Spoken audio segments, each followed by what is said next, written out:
वीरेंद्र सिंह जी, दुर्गापुर से। ये राधे राधे महाराज जी, आपके चरणों में कोटि कोटि प्रणाम।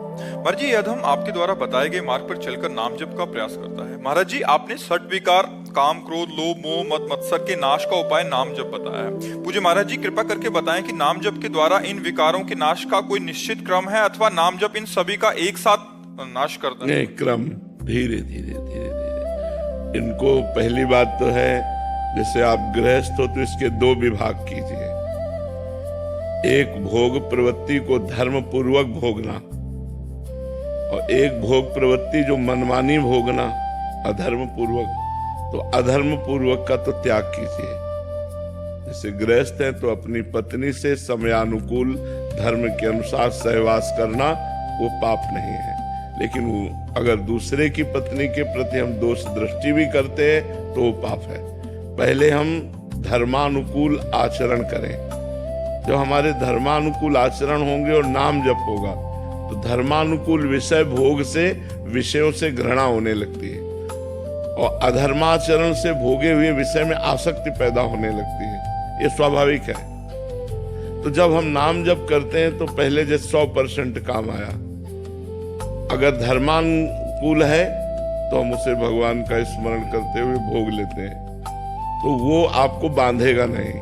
अगर भगवत स्मृति चल रही है और भगवान को प्रणाम करके हम किसी भी भोग को, चाहे रसेंद्री का चाहे जनेंद्री का, किसी भी इंद्री का भोग संयोग कराते हैं तो वो हमें बांधेगा नहीं। और जब हम अधर्माचरण का त्याग करने की सोचते हैं तो हमारे अंदर जलन पैदा होती है। उस जलन को जब हम सह जाते हैं, यम ही न व्यथ्यन्ते पुरुषम पुरुषर्षभ सम दुखा सुखाधीरम स्वमृतत्वाय कल्पते। जो अधर्माचरण के लिए प्रेरित किए हुए मन से भोगों को नहीं भोगता, उसका मन उसको जलाता है। उस जलन को जो सह जाता है, सुख दुख को समान भाव समझने वाला परम पद का अधिकारी होता है। तो एक बार सह गए, अब वो आएगा 99%, फिर 98%। वो धीरे धीरे लॉन्ग समय तक जब हम साधना करेंगे तो वो स्फुरित होने लगा और नष्ट हो गया।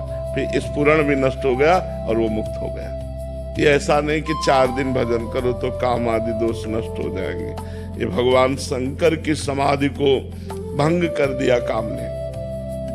हम लोग तो जीव हैं, शिव समाधि को भंग कर दिया तो फिर हमारी तुम्हारी तो कितनी बड़ी समाधि है, क्या भजन है। तो हमें चाहिए भगवान का आश्रय लेकर के, उनकी कृपा का भरोसा करके खूब नाम जप करना चाहिए।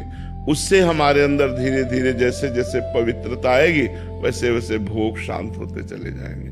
तो जैसे तूफान, फिर वो हवा, फिर धीरे धीरे मंद गति, फिर धीरे धीरे शांत, धीरे धीरे शांत।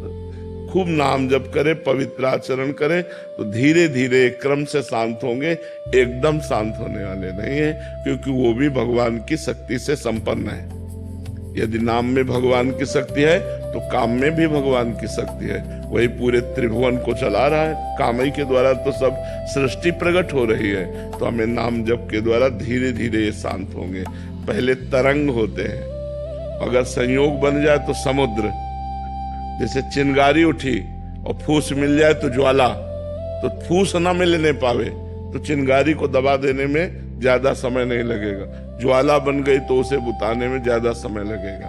तो हम ये ध्यान रखें कि हमारे मन में जो काम आदि की चिंगारी, क्रोध आदि की उठे, हम वहीं दबा दें, उसको ज्वाला ना बनने दें, उसको बड़ा रूप ना लेने दें, संकल्प रूप ना लेने दें। और नाम जप करते हैं तो धीरे धीरे लॉन्ग समय में, दीर्घ काल में वो शांत हो जाएंगे। बहुत जन्मों का अभ्यास, भोगाभ्यास है, बहुत जन्मों के हमारे संस्कार हैं दुर्वासना के, वो धीरे धीरे नष्ट होंगे, तुरंत नहीं।